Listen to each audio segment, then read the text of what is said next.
We have lots of questions for John Brennan, and he will definitely be sought by the committees for an interview. This is an extremely disturbing thing to see both he and James Comey, supposedly impartial government officials carrying out their jobs in very important areas in intelligence gathering and law enforcement, express the kind of extreme bias that they've shown now, which I think reflects quite accurately on what they were doing back in 2016.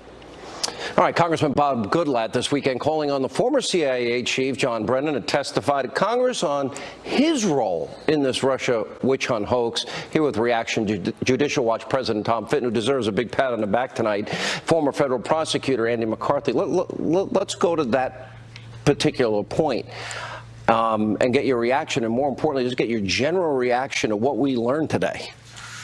Well, look, or Saturday night, the Saturday night dump. Right. You know, look, on the security clearances, I think anybody who abuses their security clearance, whether it's to politicize intelligence or to leak intelligence, if they find out that you did that, you should get your clearance yanked. I don't like seeing the debate about it get politicized. It's too late. They politicized. Well, did Hillary? Let's go to the beginning. Did Hillary violate the Espionage Act? I think she did. Yes. Okay. When she deleted and bleach bit and beat up her devices, did that obstruction after it was subpoenaed? Yeah, the documents were, the stuff was under congressional subpoena. And did they not turn, top FBI officials turn on Trump in a way that is unprecedented and use their power against an opposition party candidate to stop him with an insurance policy? I think they weaponized the intelligence and the law enforcement apparatus of the government throughout the Obama Trump administration, but they certainly And did they lie to FISA court judges not once but 4 times? Yeah, I mean, well, first of all, they didn't, with respect to the dossier, it was not corroborated. And when they said it was verified, demand that? Well, their own policies demand it. Their own policies say that they're not supposed to give. Then, well, yes, the law demands that you provide accurate information to a court. It doesn't require that it be verified and corroborated, but their procedures Rod require Rosenstein said that if not, there are going to be consequences. I played that tonight. Well, let's see if there are. I'm not holding my breath. Tom, go through the same list of questions in your mind. Start with Hillary, end up with lying to the FISA court judges 4 times with Russian propaganda paid for by an opposition party. Well, you know, it doesn't take a lot to yank a security clearance. The deep state's been playing the security clearance game with the Trump administration since it's come into office, denying, pulling, punishing those who are deemed too close to Trump by pulling security clearances or delaying them. But when it comes to Comey and McCabe, it's a no-brainer. Both were fired for misconduct. Brennan, Yates, well, I would include Yates in this, by the way. Clapper. Clapper's accused of lying quite credibly, and the basis for pulling a security clearance is credible derogatory information. And it's hard to say that there's no credible derogatory information. You got Clapper, who kind of admits to lying. You have Brennan, who is accused in a book of leaking purposely the dossier to Harry Reid with the hopes it gets leaked out to the media. That's all true. Yeah. He, as CIA director, is telling a politician about something that was Russian lies, bought and paid for. The CIA director is spreading Russian lies as CIA director. Does he deserve a security clearance? And Susan Rice had a number of explanations, contradictory explanations about her involvement in unmaskings. You know, I was reading all weekend how I was unmasked and surveilled. It's fair to ask the question about whether these... And if he did do it, or if anybody I find out did this illegally, I will sue them and hire the best legal team, including Andy, on the planet to go after them. All right, let me go back to you. Wasn't this all about Russian lies paid for, disseminated, propagated, lying to courts? Wasn't this all about lying to the American people with Russian lies of all things? I think it was about pushing the envelope as far as you could push it. You're being too nice. No, I'm saying for the politics of the election, and I think they did it because, number one, the FISA stuff is classified, And number two, they were sure Hillary was going to win, and no one was ever going to be any the wiser. But did they, if I lied to a court, where would I be now? You'd be in jail. Probably be in jail. If I destroyed subpoenaed information, what would happen to me? The normal person that does this gets prosecuted. Quickly, Strong, is there any doubt? Is there any doubt that this whole FISA court application? We'll have you both back. The Democratic Party being overtaken by the radical left. We have the proof.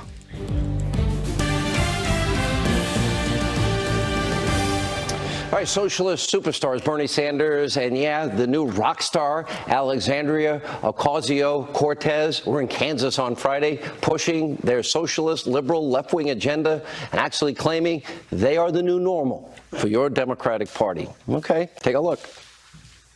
We are a nation that will not stop until every child is born with the opportunity to go to college or trade school free of cost. The ideas that we campaigned on, which a few years ago were seen to be radical ideas, are now mainstream ideas because of your support. I thank all of you for the support you gave me and for being part of a political revolution which is sweeping this country.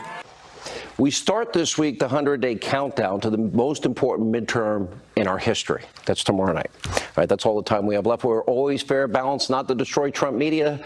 Let not your heart be troubled. There she is, Laura Ingraham. Hi. Hey, Hannity. When I see Bernie Sanders, I have to smile. What were those grandparent Muppets? You know the Muppets, the two? What were they called? I have no one in my studio who knows every time you say something, I've been doing this on air 23 years. Yeah. I'm thinking, Laura's going to get in trouble again, and nobody knows you're kidding. I mean, I like the Muppets, but there's something about the way he does. I like it. I like it. It's mesmerizing. I can't hear you. You're going to get in trouble again. Stop getting in trouble. I'm trying to help you. I promise. I promise. You're much older. And people that hate you, that want to destroy our shows. And wiser. All right, Hannity, thanks so much. Great show as always. All right, good evening, everybody. I'm Laura Ingraham. This is the Ingraham Angle. We have a packed show for you tonight. Has Devin Nunes been vindicated by the release of those FISA application documents? Of course, they authorized the surveillance of Carter Page. The House Intel chairman is here exclusively to react. And a major twist in the case of Maria Butina, the Obama administration is actually being swept up in the saga of the alleged Russian agent. Butina's attorney will join us tonight. Plus, the escalating war of words between President Trump and Iran. Will the rising tensions lead to an actual military conflict? But first, the benefits and risks of Trump, the disruptor.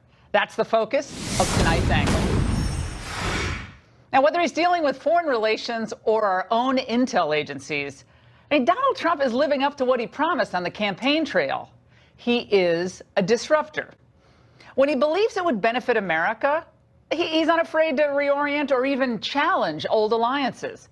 And sometimes he'll opt toward building bridges to old adversaries for the greater good.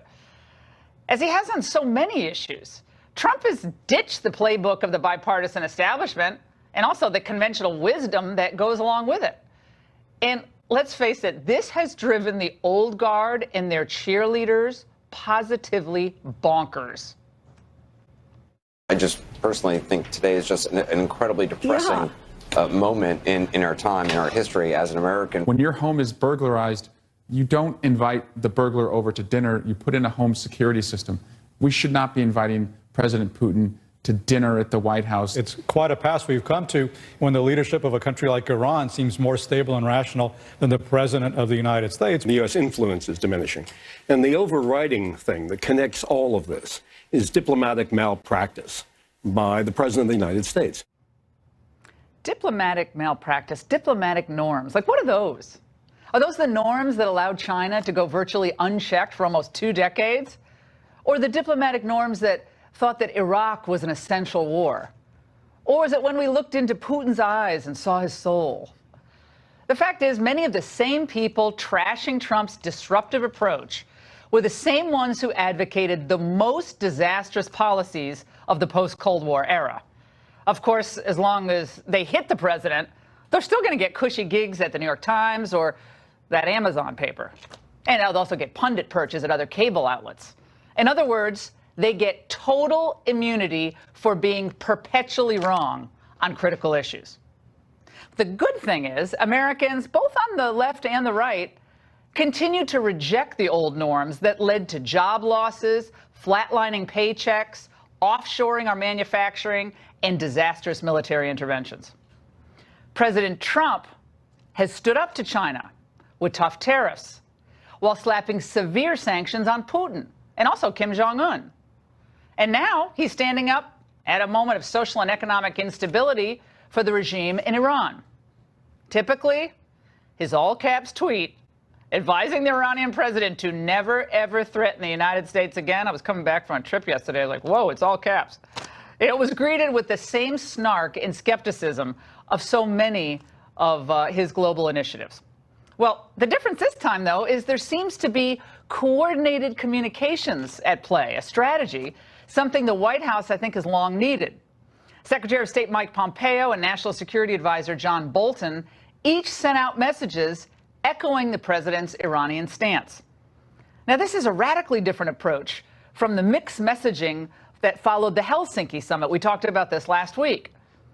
But while he shakes the old global order, Trump is also rattling the cages of the intel community, cages that no one has ever dared to rattle.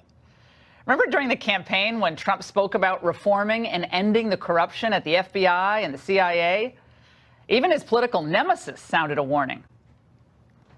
You take on the intelligence community, they have 6 ways from Sunday at getting back at you. So even for a practical, supposedly hard-nosed businessman, he's being really dumb to do this. And boy, have they worked to get back at him. And we now know that the unverified Oppo research used to secure those FISA warrants to spy on an American, and the FISA judges, by the way, weren't told that Hillary specifically funded it. Then, of course, we know that rogue FBI investigators use their powers as an insurance policy should Trump actually be elected. Meanwhile, some Obama-era intel officials responsible for so much of the deep state mischief have become the critics in chief. And today, the White House announced the president's intention to strip them of their security clearances, including former CIA chief John Brennan, who last week called the president's Helsinki comments oh so subtly treasonous.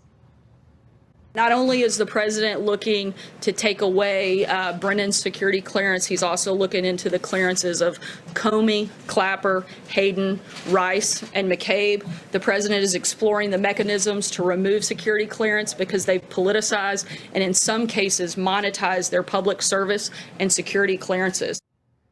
Okay, well, a couple of them don't even have their security clearances any longer. It's good to check that before you go out there and say that. However, this disturbing episode, I think it does require more than security clearance revocations. It's bigger than that. It's about the credibility of the people who are heading up our intelligence agencies and their inherent political biases.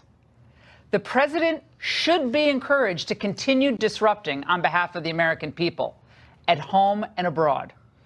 Contrary to the media narrative, a new poll shows that voters are with Trump. A new Wall Street Journal NBC News poll taken before and after the Russian summit reveals that the president's job approval rating is up a point since last month to 45%, a high for his presidency. Imagine if we had a fair media. Among Republicans, Trump has an 88% approval rating. Other than, I guess, George W. Bush after 9/11, that's a higher intra-party rating than every president since World War II.